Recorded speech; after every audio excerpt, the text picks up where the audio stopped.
to do again today.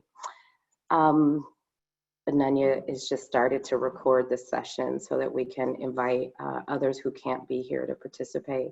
So a little bit about what brings me personally and part of my own identities I'm bringing into the space today. I am a product of public schools. My mother was a public school teacher. I grew up in Detroit public schools, where the majority of my teachers, leaders, administrators were Black in particular. And I grew up in a community where my elementary school was 2 blocks away, so I could walk to school. We moved here to Ann Arbor when I was in high school, and really it was the first time that I was confronted with class and an understanding. I said to my mom, I didn't realize we were poor. I knew very well and very quickly that we had minimal resources and were in a lower socioeconomic class when I moved to a neighborhood that fed to Huron High. I also noticed right away that I was the other in that school environment. And much of who I am today was shaped in large part by participating in affinity groups and programs that supported Black kids at that time.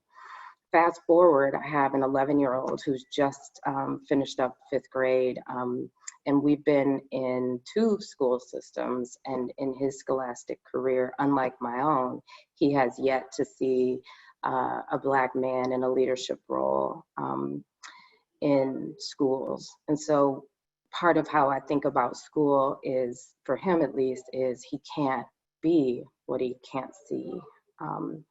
And in his case, because our schools and teachers are compounded with, are grappling with the compounding inequities that members of our community face, my kid, who's by no means, you know, a gifted child, but he's a good student, he often, I feel, gets kind of pushed through. And so when schools closed in March, he announced that school was over, even though it wasn't.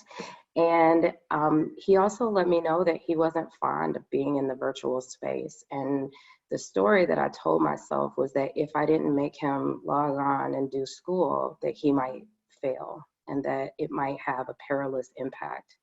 And I've been holding that as I watched him sludge through hours and hours of virtual learning, and whether or not the operating belief I had and the experience that he was having were in conflict with each other.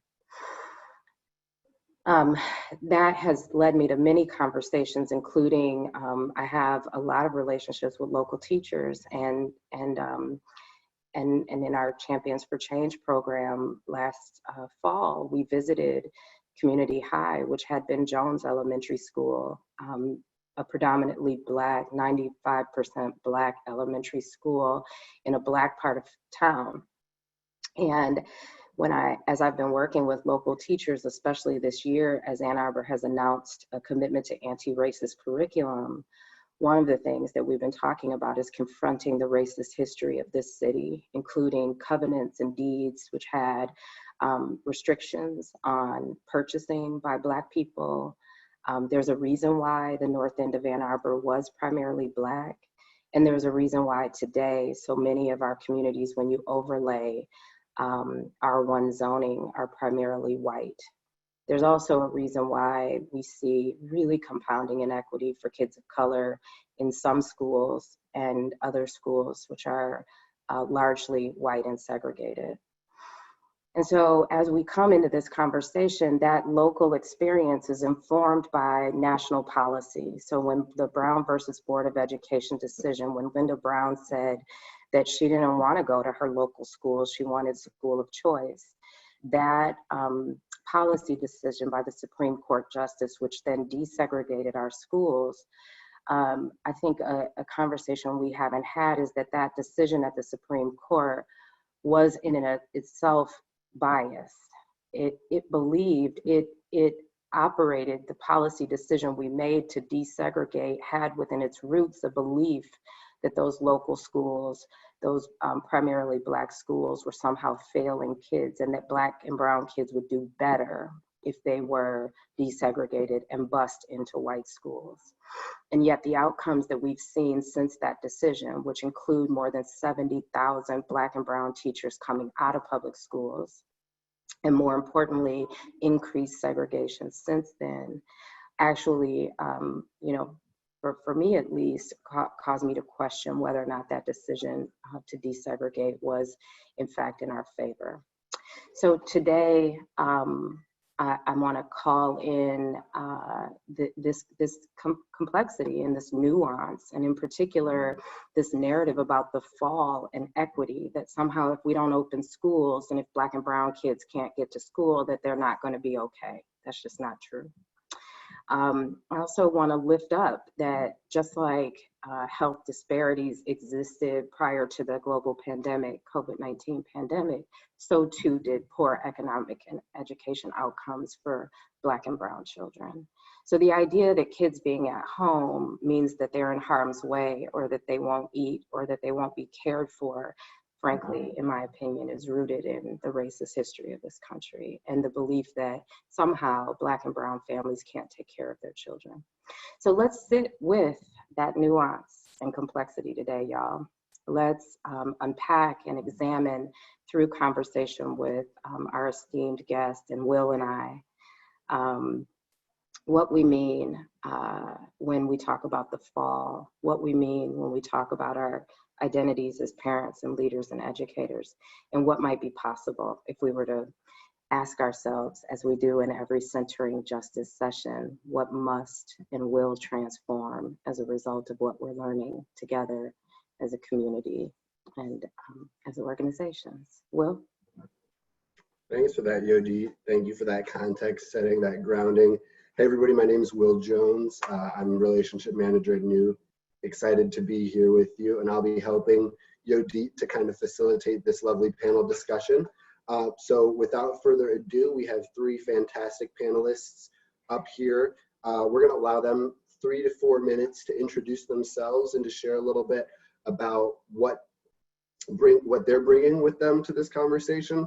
And in doing so, like Yodit said, I really want to invite everyone to lean into the complexity, the nuance, the intersectionality, and the diversity, right, of opinions here, recognizing that no identity group is at all a monolith, and that there's going to be, everybody has their own kind of perspective and opinion, right? So without further ado, like Yodit said, school is one aspect of the fall, but each of you is coming at this as a parent, right, as a person of color, and as somebody who's tied into the education systems in one way or another. So with that in mind, Kristen, let's start with you. What would you like to share with folks? What would you like them to know about what you're bringing with you to this conversation today? Okay. So my name is Kristen Hamilton.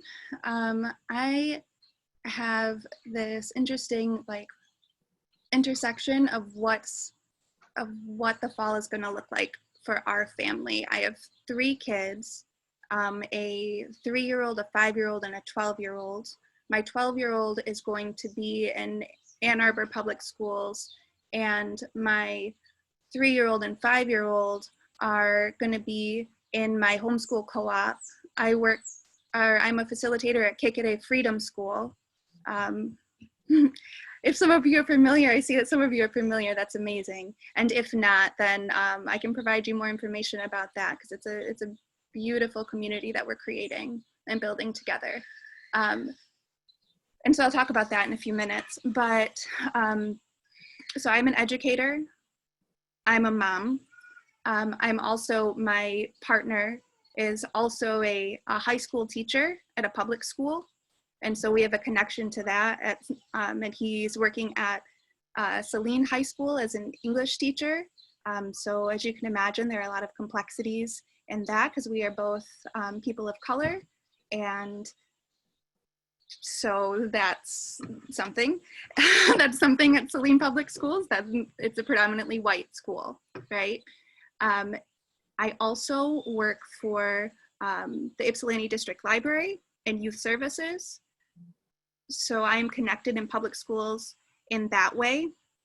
So we work directly with Ypsilanti schools in supporting the educators there and the students there, and the students of those schools are, you know, when we were open, we're often dropped off at our locations. You only have to be 8 years old to be dropped off at the school or at the library by yourself. Yeah, so we cared for a lot of the kids of the community there and tried to support them in all the ways that we can with, you know, snacks and just love and care and help with homework and all of the things. So where I'm coming from in that is realizing and acknowledging the importance of public school and the accessibility of public school. And also, you know, I'm privileged enough to be able to create my own learning community let me acknowledge too, so the founder of Kekede Freedom School is Nola Akinde, and so some of you might be familiar with her. And so Kekede Freedom School comes from her lifelong dream of creating this community that supports Black, Indigenous, and other people of color. And so she's going to be the person to talk to more specifically about this dream of hers.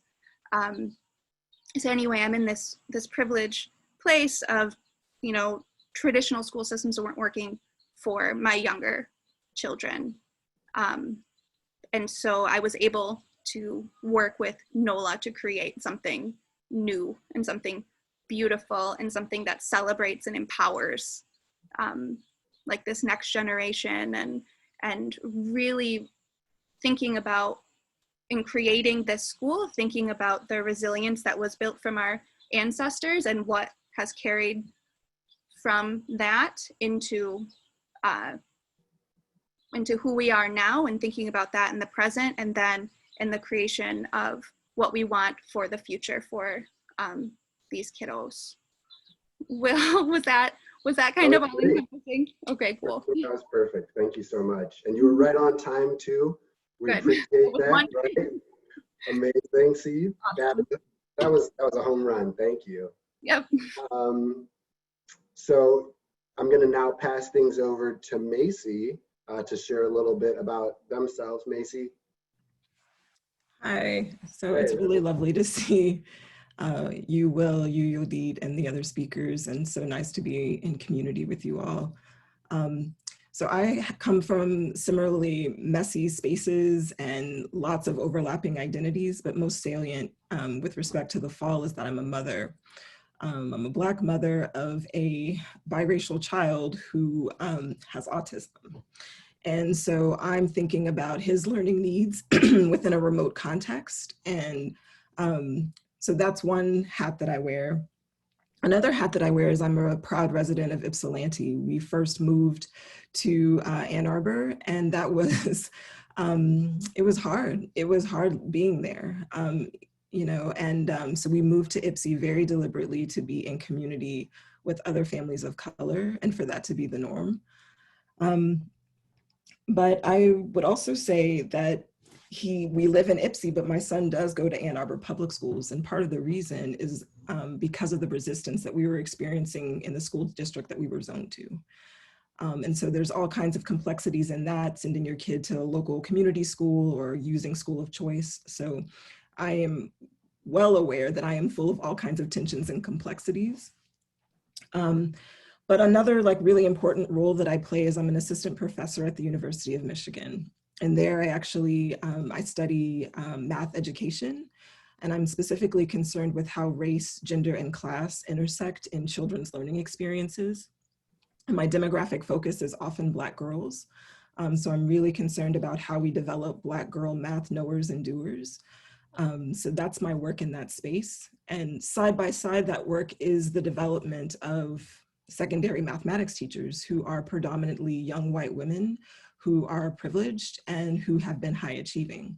And so the kinds of roles that I have to play in trying to develop critical awareness, anti-racist perspectives, their understanding of anti-Blackness in the context of them understanding how math classrooms perpetuate all of those things, which is not a natural way in which we understand mathematics education or even education writ large. And I've had a couple of other previous lives. So I was also a high school math teacher in Houston. I was a patent writer for a law firm where we developed patents for folks in Silicon Valley. And all of those experiences about like having the very best and privileged kind of life, but also experiencing all the kinds of gender-based and race-based difficulties goes along with that. And then I would be remiss, and will catch me if I'm off time, but I'd be remiss not to mention that I come from a very large family. My mother has 11 brothers and sisters, so a family of 12. And of that 12, the 6 girls, 6 boys, 4 out of the 6 women are in the field of education. They are either teachers, counselors, or administrators.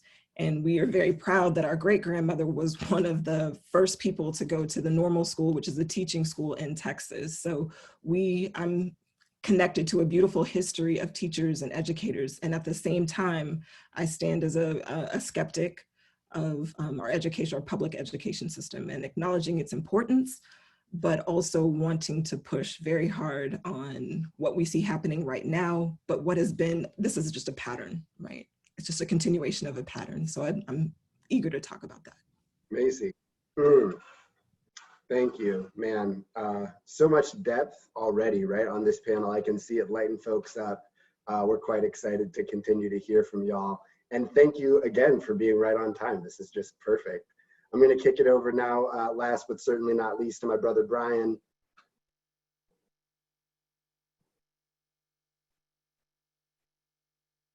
Looks like we're all right. There we go. Yeah, thanks a lot. Thanks a lot. Well, the bar has been set pretty high, so I literally set my timer just now, so I will end right at 3 minutes myself. Hello, everyone. I'm Bryan Johnson. Very happy to be here with my esteemed panelists. As we talk about our identities, I'd start as a parent, like my colleagues did. I have two daughters in Ann Arbor Public Schools. One is 15, one is 12. And I am the proud husband of a teacher in the Ann Arbor Public School District. I'm also a product of the Ann Arbor Public School District. So I was born and raised in Ann Arbor, grew up here, attended several schools, Abbott Forsyth Pioneer. Met my wife at Pioneer High School. Just have really strong roots. My current role, I work at the University of Michigan, the Ross School of Business, where I do recruiting for underrepresented minorities in the full-time MBA program, and then I do diversity and inclusion. I help to push diversity and inclusion initiatives throughout the school as well. Other parts of my identity, like I said, I grew up in Ann Arbor, but also my parents grew up in Ann Arbor. My grandparents came here from Georgia around the Great Migration time in the 50s, and I grew up in an extended family. So I thought my family was big, but my mom had 5 siblings. Maisie, you put that to shame, but I grew up in a pretty large extended family with aunts and uncles and cousins, and my grandparents were pretty solidly middle class, owned some properties and worked as a carpenter and a domestic, but we're able to build up some to buy properties. But I actually grew up in a low income neighborhood. So I grew up in Pine Lake, which is on the west side of Ann Arbor, from age about 2 until I graduated high school. So I was there the whole time. So I kind of split my time between this nice house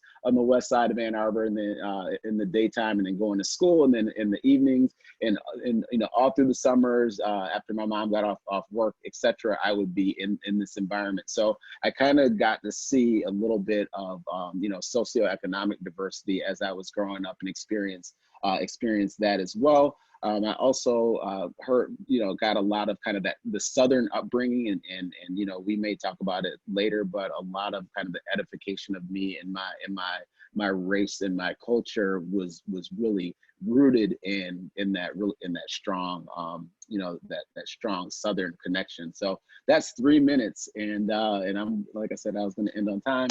So I didn't mention I'm on the Ann Arbor School Board too, and I'm happy to talk about that as well. Thank you, Bryan. Much appreciated. I mean, I think that what you shared last was just like a perfect segue to one of the things that's top on my mind, right? That was on purpose. That was on purpose, Will.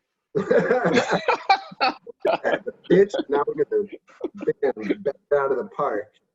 I think that a lot of the conversation, right, around equity and what's going to happen this fall has been centered around this idea, like Yodit said, of communities of color are just not going to be able to provide, right? And that this is something that's like completely brand new, that this is unprecedented. We've never had a fall like this, right? And actually, like, what I've kind of, other conversations that I've been having have reminded me that this situation is very, very normal for many people, particularly people in communities of color who have always been under-resourced, right? The folks that, regardless of what season it is, have to figure out who's going to look after their kids so that they can work a double shift, right? Or, where is food going to come from that specific day? All that stuff is not new, but it's new to some folks, right? So what each of you has kind of shared, like this communal background, this cultural background that you had kind of coming up. And I'm wondering, just in your perspective for today and how we're thinking about the fall going forward, right?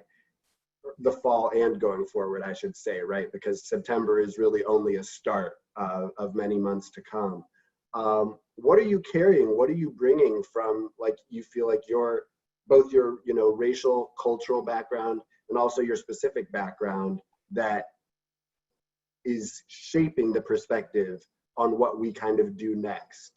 So even though, Bryan, you teed it up for me, I'm actually going to pass this one back to Kristen, if that's okay, because something that you shared the other day, Kristen, I think was really awesome and powerful. If you don't mind just kind of sharing where your mind's at here. So I was thinking about that because I know I brought up some things before, but I was thinking even back to, because again, all of this work that we do at KKDA is looking back, generations and how that forms who we are today.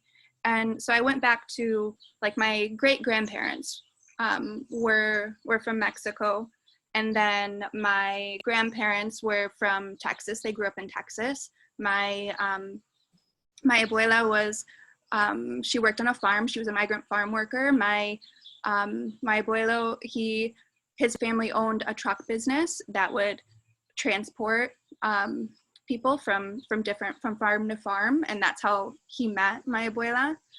They moved, and so let me say also, they never finished school.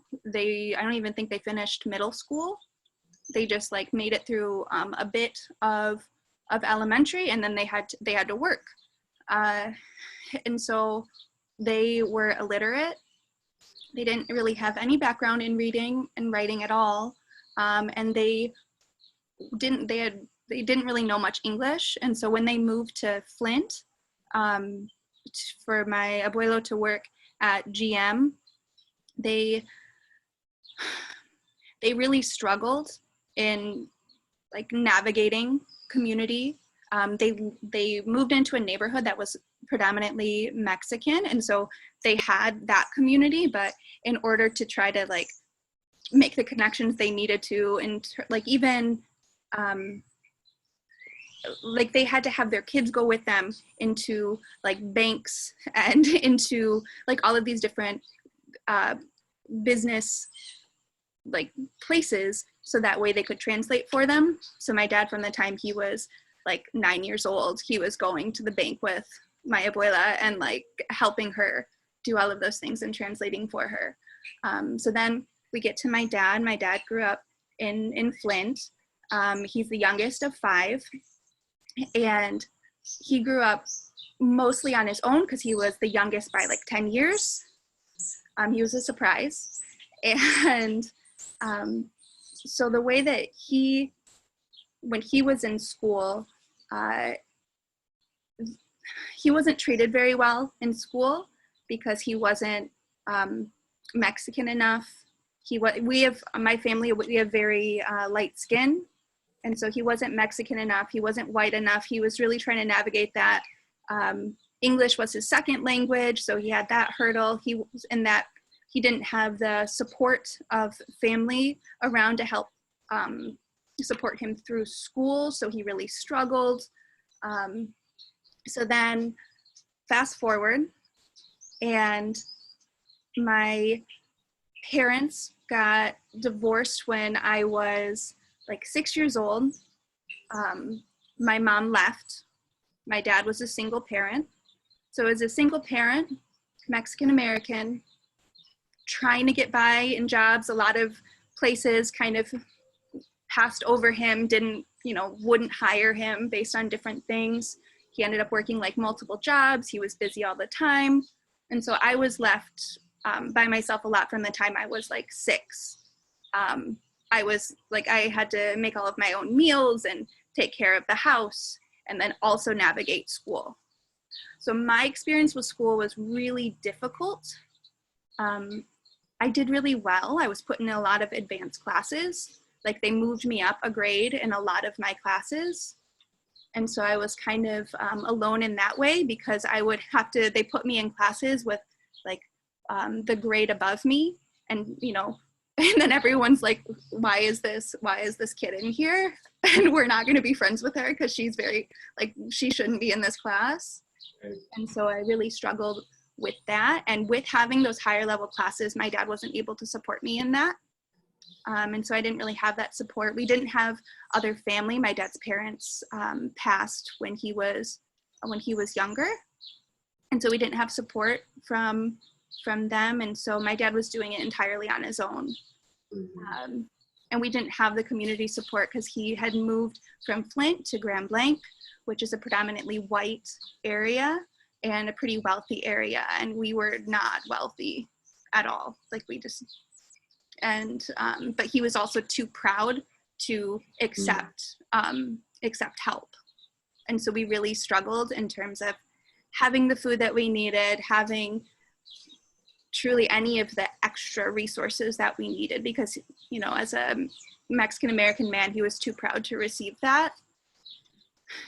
And he moved us to Grand Blanc because he's a product of assimilation. He wanted us to be perceived as white. Our mother's white. And so then that played into us living there. And we were, like I said, though, we were also just really isolated in that way. I move through school. I'm trying to navigate those upper level classes. And then I get to high school and I'm a teen mother, right? So then I'm navigating high school as a teen mom and having there's all of this mental health things happening. And so that's like the next part, right? I didn't get the support that I needed when struggling with my mental health. I was a teen mom. Everyone in the school was like, what's going, this is a girl from advanced classes. I was really involved with my youth group and everyone, so it was really complex, like my background with everything. And and so I didn't really have a community surrounding me in the same way. And that just never really worked out for us. And so I had to navigate much of it alone. And so that's why now as a parent, I have done everything that I can, my partner and I both, to surround our children with community. And that has been like the number one thing that we have done. And we have been very intentional with the community that we have surrounded our kids with and created this chosen family that we have. And we have very intentionally surrounded ourselves with, the BIPOC community, because that's really important to us, the queer community, because we're also a queer family. And so so I wanted to be able to give that to my kids, and that's something that's really important to our parenting now, which then leads to being a part of KKD, right? Yeah. And that's the entire community that we're trying to create there, is for this BIPOC community, for this queer community, and for all of us to be there supporting one another, holding these kids, empowering these kids, uplifting their voices, and allowing them to feel loved and cared for, and like they're not doing this alone. Kristen, wow. I mean, first of all, thank you for sharing so much about, you know, your personal history and perspective, right? That is a gift. And I want to acknowledge that. So thank you so much. I mean, so much of what you shared towards the end about not necessarily having those relationships and needing them, right? And now trying to provide those for your kids makes me think about something that Maisie had shared with us the other day, about the ways in which we learn. And so Maisie, I don't want to detract from you answering the original prompt, but I'd also love to hear, if you don't mind, just kind of sharing your thoughts around those relationships and the importance of them that you kind of shared with Yodit and I the other day. But please, you know, absolutely want to give you a chance to answer, share your thoughts on the prompt as well. Sure. So I position myself and my work is around being a learning theorist. So I'm trying to think about how children learn. And we should understand that most of the models that we are using right now, and the way in which we understand learning is through a cognitive model, which means teachers transmit knowledge into students' heads, students work on that knowledge, and then they spit it back out through some sort of test or some sort of, you know, whatever kind of mechanism that is. And those kinds of models treat either race, culture, or gender as some sort of disruptor. So the reason the information is not getting to you is because there's some sort of disruption, that you can't get it because there's some sort of communication issue. And it's either the person receiving the information is the problem, the person transmitting the information is the problem. But we don't think about, and that's like a very old way of thinking about things, and newer theories around learning are really situated in thinking about context and thinking about relationships. So children do not learn unless there is a relationship, right? There has to be a relationship to the person that they are learning with. There has to be a relationship to the content, and teachers should be mediating all of that. And so when we think about the way schools are functioning right now, when we say, oh, the schools are broken, the achievement gap, what we're saying is that the relationships in our schools are broken, right? That's really what the issue is that from a situated and social cultural perspective, we are not taking on the complexity of what it means to relate to another individual. And the story that I have kind of goes along with that. So I don't know if we want to kick it to Bryan or, okay, so I'll just say like really quickly, a way to kind of like think about this is that I'm going to tell the story of my grandmother. I'm not as generous as Kristen. I'm not going to share my story, but I'll tell the story of my grandmother, who was born in 1929, okay? And was from a community that was very, very poor. And, you know, my mom, I was like talking with her about the talk today, and she was like, oh yeah, your great Uncle Truett used to put newspaper in his shoes so he could walk to school. So all of these discourses around Black people not wanting to go to school and wanting to be educated, we should just like put that to the side. But my grandmother would go to school, again, very poor, hair all nappy, out of place. But she had a Black teacher named Miss Swan, who she talked about till the very end, who when she got to school would sit her down in between her legs and part and plait that hair, would buy her ribbon to put in her hair that my mom reminded me of. And my grandmother was a brilliant mathematical mind. She was someone who could calculate things like this. And what she talked about was that Miss Swan was the person who gave her the love of numbers. Miss Swan was the one that made sure she knew her tables, right? And I think about the complexity in a relationship that you have the kind of trust that you're going to do my hair, part my hair, see me, but then also be the person that sees me as a mathematical, brilliant mind. And what does it mean about school systems today that if we were to send our Black child into a classroom, they don't even, like many of the young women don't even know what a Black girl's hair is doing, right? They don't, there's that cultural dissonance, but it's also a dissonance in not seeing the full humanity of a child, right? And when I'm training teachers, what I'm training them to do is love children and love Black children. And that was taken away from us through this cohort of Black teachers in the South and throughout. When Brown v. Board went through, as Yodit said, thousands and thousands of Black teachers lost their job. And so now what we're doing is training white teachers to do the work that Black teachers had done historically. And so I'll kind of leave you with this. I don't want to romanticize,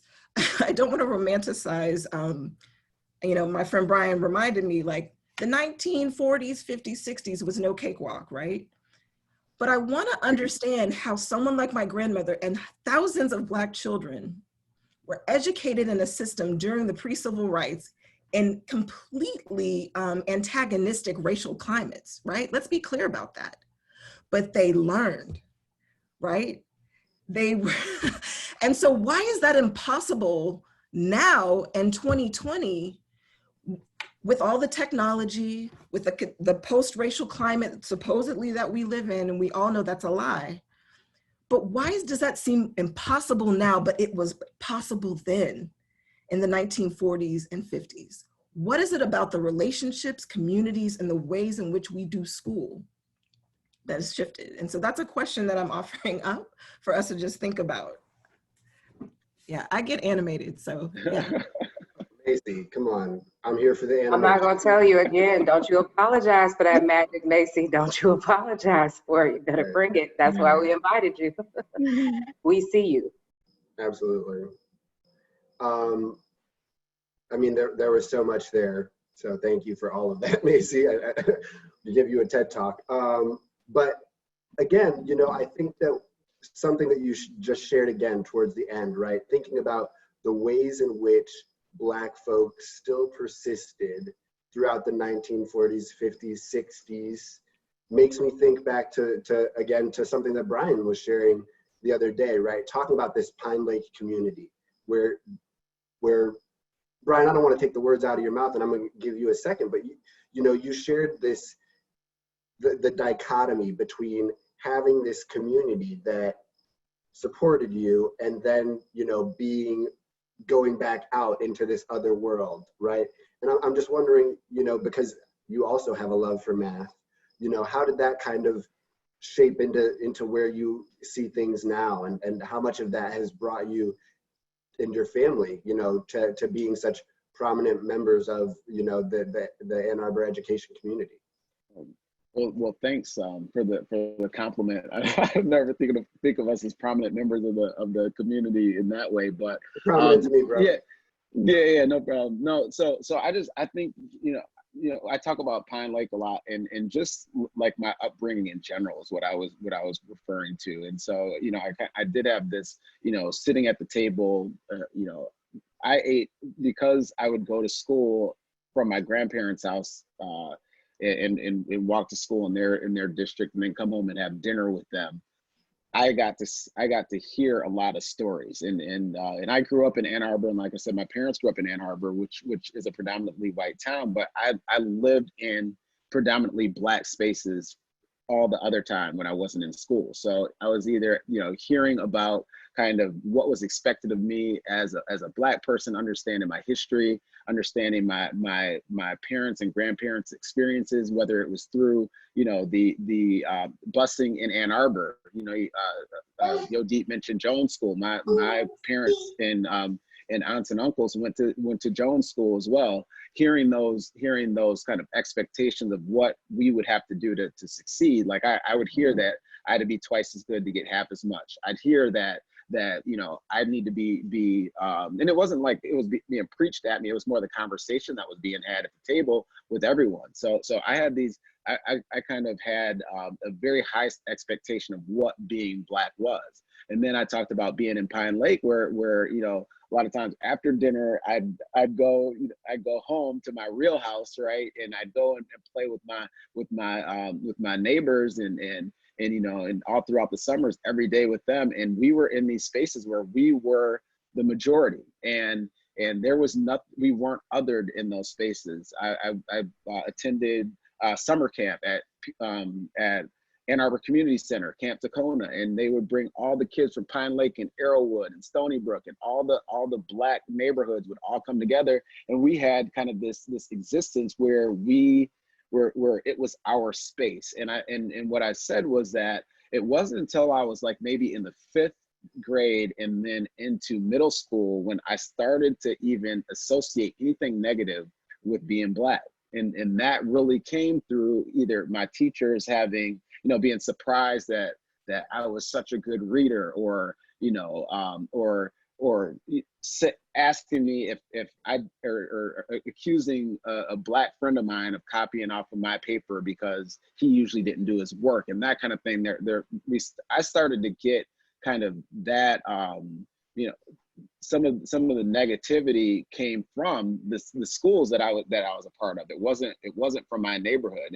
And you know, and another thing that I'll mention is, you know, just like Maisie was saying, I don't I try not to glamorize everything in my neighborhoods, because everybody wasn't always doing the right thing. But I can say that throughout the time that I was there in my neighborhood, from, you know, from preschool, kindergarten until I graduated high school and beyond, that once I established that I was on a certain path, people that were doing the wrong thing would not try to get me to do the wrong thing. They were cheering for me. You know, when I went off to college, I have people that you know, younger kids that I didn't even know that knew that I was in college, and they would talk about that. And so what I talked about was that environment.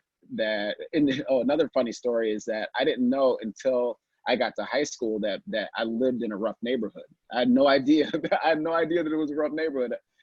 Yeah, when I joked with my brother, because I was talking to a white friend of mine from the wrestling team, and he was saying, well, we thought that Pine Lake had this, and that in it, and I was like, yeah, it did kind of have that was kind of negative. Oh yeah, now that I think about it, yeah, it did have that. But in the space, you know, that's what we knew, and there was a lot of love and support that was there, and in some ways, being like moving outside of those Black spaces started to challenge more of or started to reshape how I thought about being Black, and then even being identified as exceptional as a Black student was another thing. Where it wasn't until I went off to a historically Black college when I realized that in me kind of accepting that I was exceptional as a Black student in Ann Arbor, I was also accepting that being Black wasn't exceptional in general, or that it wasn't great in general, that all my other classmates that weren't being identified that way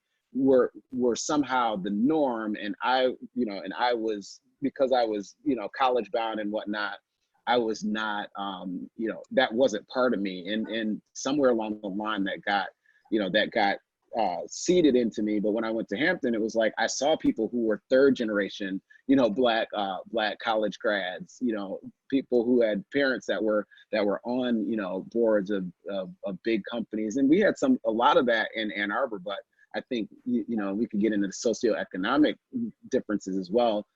I wasn't as exposed to the Black lawyers and doctors and stuff that were in Ann Arbor until kind of later in my tenure as well.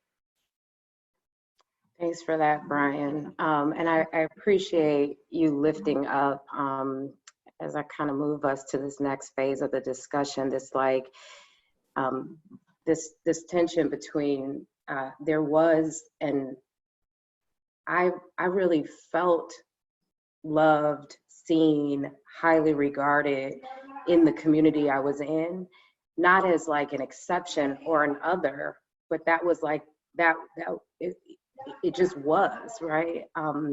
And the only thing I have really been able to akin to growing up in a chocolate city like Detroit is how I feel when I visit Idlewild, the historic Black Eden in northern Michigan, or when I visited the continent of Africa, where it's not until I'm in Ann Arbor that this racial identity that I hold becomes the primary identity, right? And also the way in which I'm clearly distinguished from others. And so we begin, as you notice, to pay attention to that.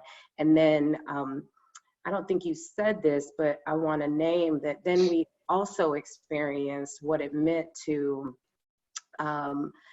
then be regarded by our peers sometimes as not Black enough, or we talk white, or we act white, or because there was this implicit belief that if you were educated or you spoke like that the education or speaking well was white, right? Yeah. And so we've had that double consciousness of having to deal with that.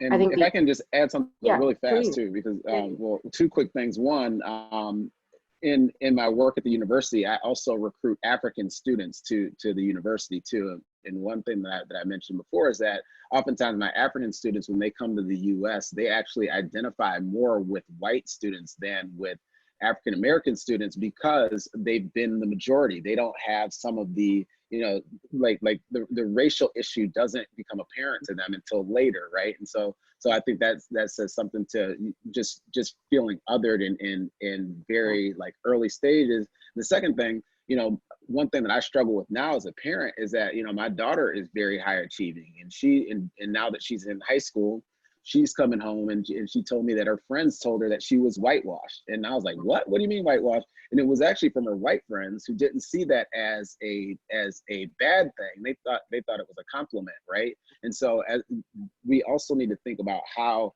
we're portraying Blackness to our non-Black children and how that's impacting our Black children as a result. Sure. Let me, but here's where I want to go. So, I think it was important for us to root in these experiences that have shaped us, right? As parents, as caregivers, as educators, and really also to now challenge this notion that we have to protect public schools because that is the place where all children, but in particular Black children, that's the primary place where they can learn, right? And I'm wondering, how do we perhaps push back on, I think that, how do we invite perhaps a little more radical imagination into thinking about the fall? And one of the things, and Randy in the comments just brought this up, I'll drop this article from Shayla Griffin, who's worked with the Washtenaw ISD for a while around this kind of both and thinking. So if kids don't go into the schoolhouse, right? And of course, by now, many schools are deciding to go virtual. And many parents, including myself, are saying, I don't care if y'all open that building or not, I'm not sending my kid to school. I'm not sending my child to school amidst the global pandemic where we have no way of keeping them healthy. And my son has said, I'm not wearing a mask at school all day, Mom. I don't want to do that. And so what that has meant is that we've had to try to now reimagine what me working, him in school, I'm a single mom, with no family in close proximity. Like, what does the future look like? And we've also had to think about whether we want to engage in school as we know it at all. So Shayla really uplifted that some kids do need to go to school and some don't. But I'm curious about, as you all have thought about school for your children and your families, and as we, Maisie, I think this was you that pushed back on this narrative that like we have to protect public schools. To what end? So how are you thinking about the fall? What is your take on we have to protect public schools? And maybe a little finer point to Randy is, this notion of podding, these pandemic pods. the assertion in Griffin's article is that these pods will be racially homogenized, that kids that white people might not invite Black kids into their pods, or that Black families might not feel comfortable inviting those. Let's dissect that a little bit. Maisie, I'll start with you, and then Kristen, we'll go to you. So, so I can start with the pods, and maybe that'll take me to some of the other places that I want to go. So I would say that I am not as concerned about homogenous pods, because I think it is beautiful for Black children to be educated with one another. I don't see that as a deficit. I don't see that as a problem. What is a problem is the way in which there is opportunity hoarding among white upper and middle class families in terms of who gets the most experienced teachers, who gets curriculum that's been revamped and worked on. What we know about how our educational system works is that it ushers the best resources, the most experienced teachers to particular children. And this notion that we need integrated learning pods comes from, again, this kind of Brown v. Board mentality in which it was deemed, it was an like we have to sit with the complexity of Brown v. Board. It did away with the separate but equal doctrine, important, but it did that through an anti-Black rationale, right? It said Black children cannot feel good about themselves and can't be learners unless they're sitting next to a white child. And we have a history that proves that that is not true. What Black people at that time were asking for were resources. So it's about the distribution of resources. So if we maintain this, the problem with segregation is that it's a problem of how resources get distributed to families and communities, right? That is a public good. So I don't take issue with learning pods that are based or stemmed in, and I don't see the heads nodding because y'all are like, come on now. But what I'm saying is that these learning pods, it's about resource, it's about understanding that Black learning does not, can thrive in all Black, and like we can thrive in all Black environments. I think the other piece that I do want to attend to through Shayla Griffin's article is that the reason that we need school, or people are saying that we need school, right, is that we need to be able to provide food and care for Black children. And that is not the function of a school. What that is highlighting for us is that our social safety net is broken. We do not have ways of supporting community and specifically supporting children outside of the mechanism of school. So we could say, oh yes, this is about education, if we heard anything about curriculum, how do you teach in a remote way that is engaging and culturally relevant? But none of those conversations are being had. What we're trying to think about is how can we treat schools as a childcare facility, essentially. And that to me tells us that we need to do some more kind of structural and systematic work around our social safety nets and systems. So I don't know if I want to go further, but I just want us to like realize that the white imagination does not perceive Black children learning in pods, either liberal or conservative, does not see that as a positive thing. And I think it could be a positive and beautiful thing that connects to a legacy of Black education that we've forgotten. Someone asked, and I'll keep you, Maisie, for a sec, because I think it's relevant, that isn't some of the concern about the pods more about financial equity than it is racial? This issue, this notion that parents can't afford tutors or support and or have a parent who can stay home to directly support versus lower income families that might not be able to do that. I wonder your thoughts on that. But I think that's the argument around the pods is we need to integrate the pods so that we're creating equitable environments that is based on resources, right? So what I'm hearing in that question is, well, certain families can afford this and afford that. And to me, what role does the school have in resourcing those pods in ways that are equitable? So there was already a conversation in this like 4 or 5 hour Ann Arbor Public Schools board meeting where the question was, if we already have our learning pod, can we ask for the teacher that we want? That's a way in which we're opportunity hoarding, right? It's not thinking about, well, who are the teachers that can actually support what kids best and use our resources in what way. It's about certain parents taking the resource of public education for their own benefit. And so I think we can't disassociate how race factors into the distribution of resources, which is what I'm talking about.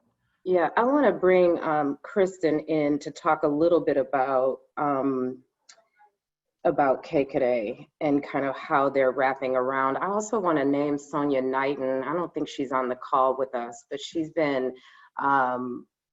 is developing these micro schools, right? Where, Michelle, I see you nodding your head, and if you have anything to offer in the chats, but Sonia is a Black woman in town who's been organizing, like, how can we distribute these pods in a way that brings, the teachers and skills into it. But Kristen, talk to us, tell us more about KKA and these deeper questions you're asking as you decolonize learning and play. Oh, there's a lot going on here, huh? So, as we've been thinking about the fall, right now what we're working on is building up curriculum. So Nola and I have been working really hard on building up curriculum. With this curriculum, what our plan is using some donations that we've gotten to distribute curriculum and curriculum boxes with resources in them to support the curriculum. And this is, I think, where we're working with Sonia on some of this, and we're working with Maisie on some of this, where we're trying to distribute this curriculum to different pods in order to better support them. And then we don't just give them the curriculum and say good luck. It's like we also are supporting with facilitation support in the way of like Zoom calls. So we're doing consistent Zoom calls with these groups. So that's our plan right now. But going back to what KKA is, with this decolonized learning, it's focusing on community engagement. It's focusing on looking at our ancestors and how they taught and how they learned and how they came together. It's focusing on the stories of Black folks, Indigenous folks, people of color, and using those stories as a way for all of us to learn together, learn from those stories, learn how to use those stories to really create a lens of what the teaching should be now. It's empowering the children. So we're not just saying like, we are the teacher and you are the child and you need to listen to what we're saying. It's like an equal respect.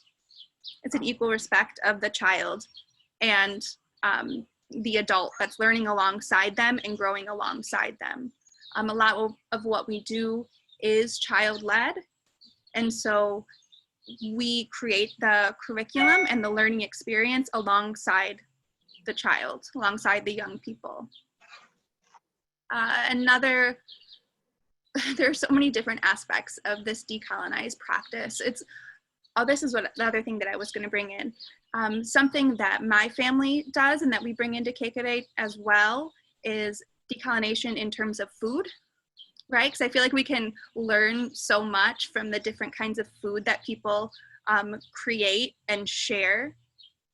And that's what my family does, and that's how we are like reclaiming our heritage. My husband and I are both come from Mexican American descent, and so that's another way that we are reclaiming that. And so we explore that a lot in KKA as well. So it's exploring things like food and song and storytelling and dance, and bringing all of that into the learning practices that we have. Did you have any specific things, Yodit or Will, that you wanted to guide me with? No, I think that that is perfect, Kristen. I mean, that's what it is, right? Just, that ties so much back to what Maisie was saying earlier about, like, that this format that we've had hasn't necessarily served everyone, and it hasn't necessarily been the best way of teaching, right? And Bryan, I want to give you a chance to hop in here before we wrap up, because it looks like we've got about 5 or 6 minutes left here in our conversation. One of the things that you were talking about, Bryan, the other day, as we're talking about pods, as we're talking about public schools, is curriculum, right? And how there's opportunity to provide more racialized, more decolonized, to Kristen's point, curriculum here. So if you don't mind touching on that, I know you had some other thoughts that you wanted to share on, on public schools and pods right now, and if you don't mind. Yeah, absolutely. No, I was going to say that it's been mentioned earlier that COVID has really exposed some of the problems that have always been there, right? And they've come to the fore a lot more.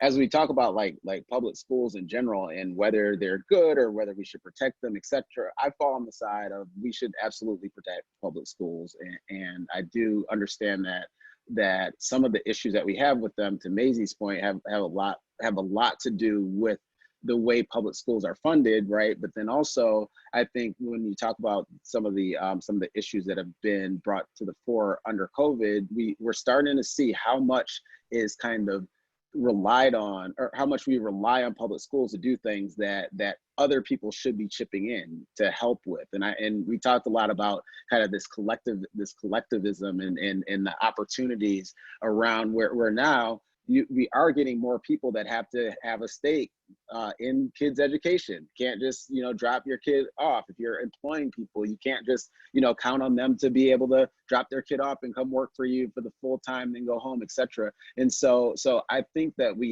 that sometimes we start to attack the wrong thing. I don't think that public schools is necessarily the problem. I think that we should go deeper into how they're funded, what we're expecting them to do, and whether they should be required to do all of those things. So that said, as I think about, like, even, and I'll wear my school board hat, all the things that we're talking about, the resources of these pods that might not have, families that have the resources to do the extra stuff that's going to make these pods great.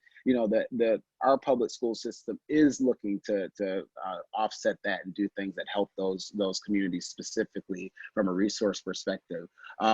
Where I was thinking about the opportunity, though, is that I do feel like there are opportunities for us to take these pods that may be less diverse and to really be intentional about the way that we're teaching these kids and what we're exposing them to. I could see an environment where these kids, like myself, who I never saw a Black doctor or lawyer until I was in high school, but they were like a mile away from me, and I just was not exposed to them because of this socioeconomic divide. We can virtually bring those people to interact with children. I mean, you talk about curriculum, there could be, leadership programming that we do for our children of color that does provide kind of what I call the rhino skin that somebody like myself was exposed to at a very young age. So when I started seeing a lot of racism even early, I kind of felt like that was their problem. That wasn't my problem. It was like, that's on them. I'm good. I'm whole. I'm not deficient in any way. We could double down on that. I recently had a conversation with a white parent who was concerned about these pods and the fact that they were going to be segregated. And my first question that I asked her was, what about this pod being, majority Black makes you feel like it's going to be inferior right off the bat? I asked that question, and it challenged her assumptions, right?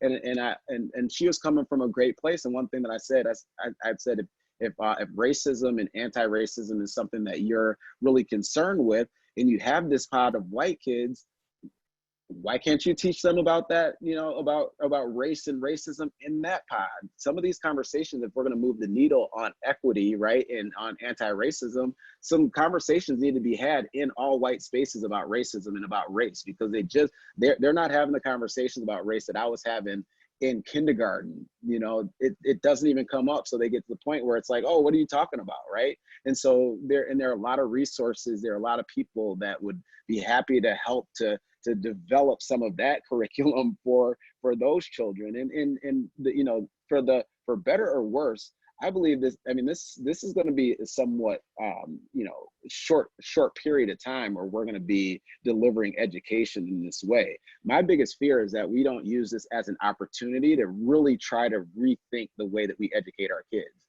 And last question, the last statement I'll make is my sister-in-law, who has a special needs child, said that since March, her child has learned more in that period of time than she had in all the time that she'd been in the public schools before. So there's some things that can work for kids. We can't always run back to this old model that wasn't serving everybody in the first place. We do need to be willing to think outside the box, but we do need to kind of make sure that we're not shooting people with friendly fire. We're all in this, like, trying to do the same thing. Yodi, could I jump in? Will, could I jump in and say something? So I also want to, like, just acknowledge, my son has special needs as well, and he was not forming sentences before COVID, like very simple 3 to 4 word sentences, and now he is talking and folding sentences after being home with us for 5 or 6 months and having, you know, a mother who's attending to him on, you know, a minute by minute basis. And I think those things make a difference. So, but aside from that, what I want to talk about, Yodi, when you raised the question of, do we protect public schools? I think we have to have in mind a history of certain communities' relationships with public schools. And so if we think about historically where public schools came from, and how they functioned, I think that's helpful. And so one story that I'll tell is through the work of James Anderson, who talks about during the Reconstruction era, Black folks, as soon as they were free, were forming schools, learning communities. They were looking at the land that they had, those that were privileged enough to have land, they were starting to build schools. And what happened was there was a growing number of Black people that were learning how to read, literacy. And many of the poor white farmers were not. And from there, that's how our public education system came into being, was to extend the function of schools and the institutionalization of schools to make sure that white people were learning in the South. And so that's where schools came from. But then we need to think about what happened once those schools, it became institutionalized and built. So Black people were being taxed in the South, right? And this is in the North too, but being taxed. So they were paying their taxes to build schools that they couldn't go to. And then they were still taking money out of their own pockets to improve their schools, to pay teachers, all of those things, right? So there's always been a relationship in the Black community, at least, of double taxing, okay? So we pay one set of taxes to maintain white institutional spaces, and then we tax ourselves to maintain our educational systems that we know are beneficial to Black children. And so I just feel like, yes, we need to preserve the idea of a public education in public schools, but we also have to understand the antagonistic relationship that our communities have had to public schools. And to Bryan's point, is this a moment where we can start refusing the way that districts are distributing resources, refusing the way in which the Black collective working class voice gets taken up by districts? Can all of those things be a part of this towards pivoting to a more just anti-racist system? That's the question. I mean, that's what I'm trying to grapple with. How do we take this moment? Can I pause you right there? Of course. Because, folks, it is, by my clock, it's 1:18, and we know that we usually promise to have you all out of here at 1:15, but obviously the conversation is rich. We were just getting to some, I think, really tangible, concrete kind of demands.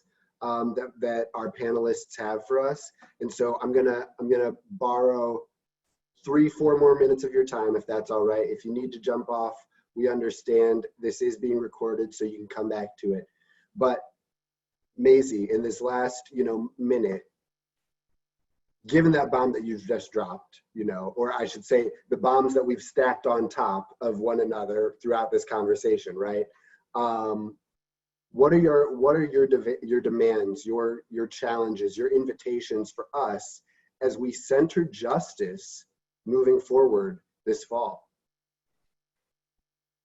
So you said I could do a demand or invitation. So I'm gonna treat it like an invitation. Please. So the invitation is for people to explore refusal. How can you refuse? When there are things that are not good for your family, when there are things that are not good for your child, how can you take small moments and refuse? And the question is, how can the people on this call help to support your refusal? No, I'm not going to make my child sit in front of a computer for 4 hours. Or no, I'm not going to abide by a policy that calls my child truant if they don't show up for a morning meeting. And then we as a collective need to say, okay, how can we help support the ways in which working class Black families, working class families of color, just generally, how can we support their efforts of refusal and stand behind them? Because the only way the system is going to change is if we have an abolitionist mindset to say no more, no more. And we have been bending around these systems. And right now we are all bending to the point of breaking under what they're asking us to do within a COVID educational plan. And so how can we refuse in ways that keep us alive and thriving through this very difficult time? So. Thank you, Maisie. That was awesome. So I think it reminds me of the spirit of, John Lewis, who we lost recently, right? Getting into good trouble. So thank you for inviting us to explore refusal. Bryan, you're off mute. Do you mind if I bat over to you? What are your invitations or demands for our centering justice community? Yeah, my invitation is to think about how to get more people involved. Think about how and demand that more people take responsibility for our children. Demand that your employers take responsibility for your children. That they operate differently, understanding that we all are having to adjust to this. It makes absolutely no sense to me that the quote business community is a major reason why schools are being forced to open at this specific time, yet we're not pushing back any demands on them to really accommodate in a real way. And I think that's the business community, that's legislature, that's a bunch of folks. We understand that this system was broken before COVID even started, and we need to, and part of it is just because everybody's not involved. And I think that we need to make more demands on the broader society to help us to educate our children and not see things as so, resource constrained. But if more people provide resources, and one being time and effort, I think that we could see a lot of great change. So that would be my demand. Thank you, Bryan. So folks, to Bryan's points, we need to get more folks involved. We need to start rethinking about how we as a collective, as communities, wrap around and take care of our children. And we need to hold, it sounds like our business and our legislative and our municipal leaders accountable to caring for our families. Kristen, last but certainly not least. So this kind of touches on what Bryan and Maisie have both said. And I think as part of that refusal, because I think that refusal is such an important thing to say, Maisie, especially I'm thinking of my husband is a teacher, and he has to go back into a physical public school setting and risk his life in doing so, right? And teachers are often forgot about and just not cared about. and it breaks my heart. And but what I'm thinking is, as we move into these larger conversations about learning communities, as we move into that, I think that within those conversations, we all need to be transparent as possible about what our vision for this future learning community should be, like what our vision is.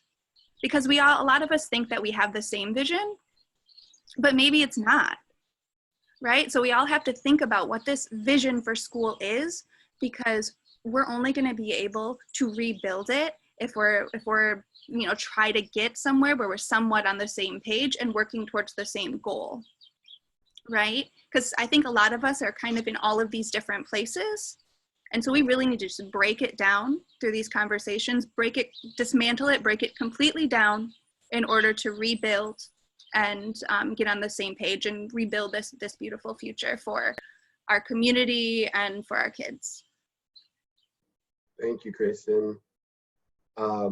Folks, I mean, the first point, right, honoring our teachers, I think is huge, because you're right. So often our teachers do get left out of everything and are held responsible for everything. So that is extremely important and salient. And then folks, be transparent, be clear about our vision, right? Where are we trying to go? And so folks, we've got about 5 minutes left. I want to offer some opportunity if you have questions to throw them into the chat, or maybe, I mean, I guess with the 7 to 5 minutes we have left, depending on which clock you're looking at. I got 8 minutes on my calendar, man. Don't take 8 minutes. Okay, I'm see, trying to stay with folks on this call. Belinda leave. I saw Belinda on here earlier. I want to appreciate her holding us to it last time and reminding us that, we need to, as the indigenous ancestors say, sit at the sacred fire for as long as it takes, right? That's right. So we've got maybe now 7 minutes because I spoke on the clock, but I think that some of us are here for as long as we kind of need to be. And if you'd like to speak your question, I invite you to do that too. Or your statement.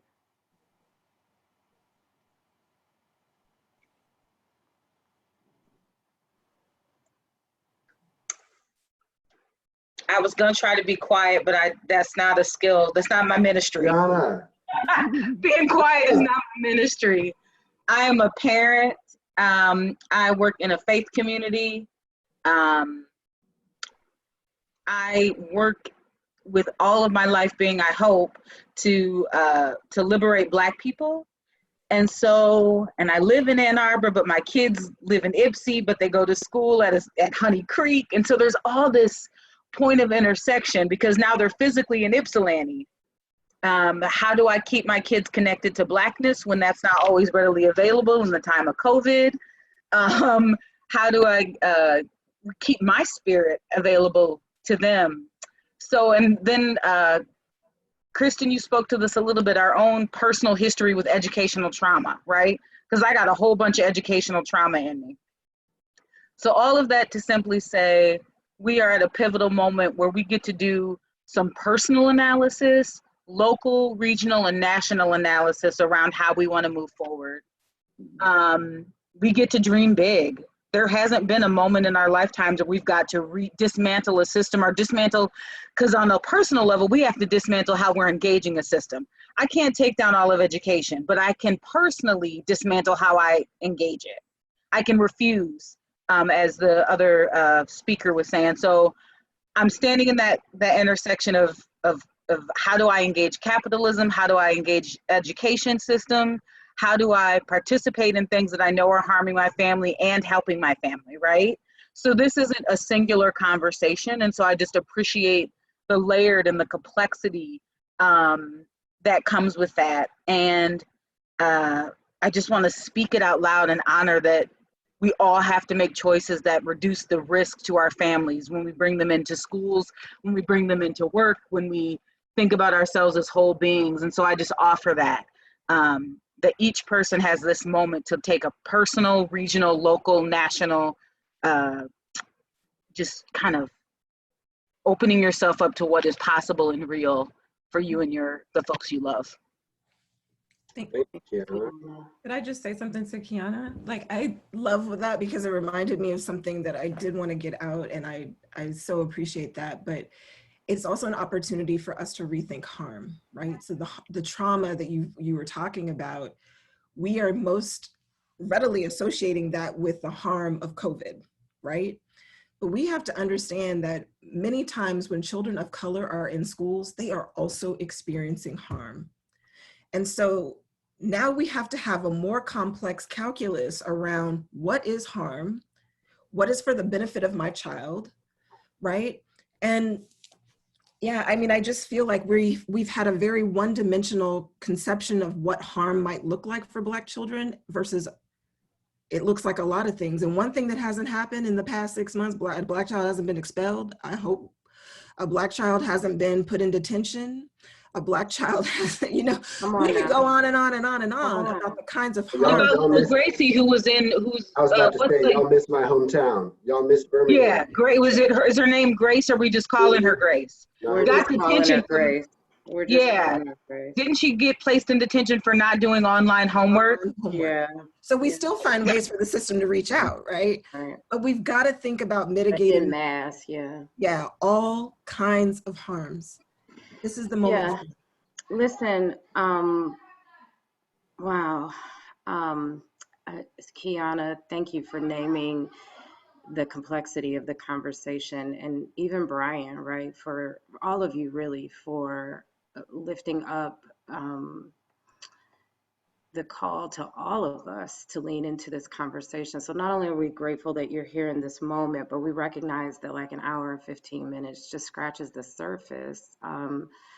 I think I can speak for the team that we're committed to coming back to this conversation. And Bryan, what I was going to say is you name the role that businesses or organizations have. And if you're following our newsletter, I've been writing about this, like what role do I have as a leader in an organization to support families at New, right? And in what ways does our organization need to change or morph or be put on pause even, right, in order for our families to be psychologically safe and healthy?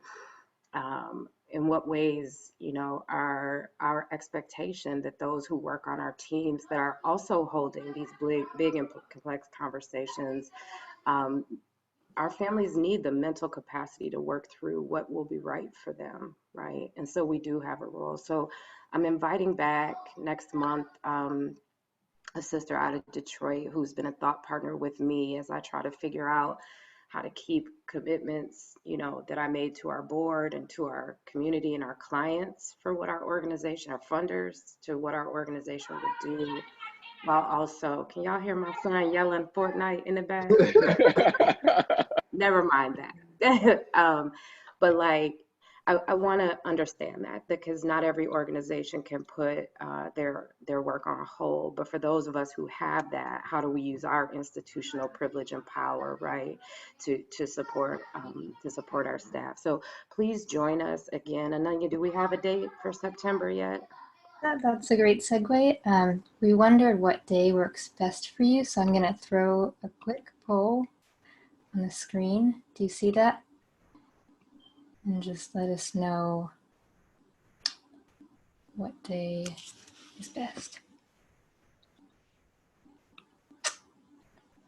And then we'll send out an email today with the recording of this session and some of the resources and demands that were shared and the new date for the next session.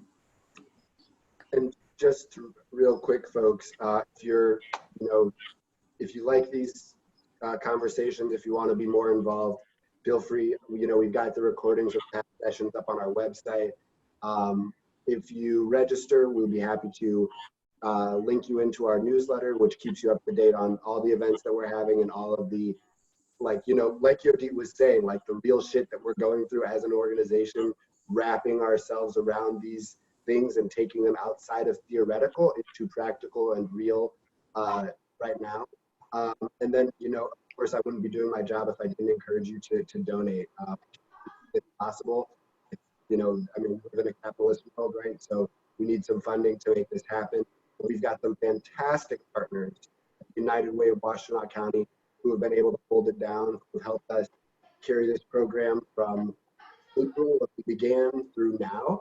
And in order to make that sustained, in order to continue these conversations for the long term, that burden can't just be on them. We need to find other folks who are able and willing to support us in the way that you can. So appreciate everybody who's helped us make it possible. Thank you all so much. And stay tuned for the next one, I think. Looks like Wednesdays are the winner, so we'll share a date soon. So we'll get a September date coming soon. Bryan, Maisie, Kristen, thank you. We send in your family and you a lot of love. We hope you'll join us again next month.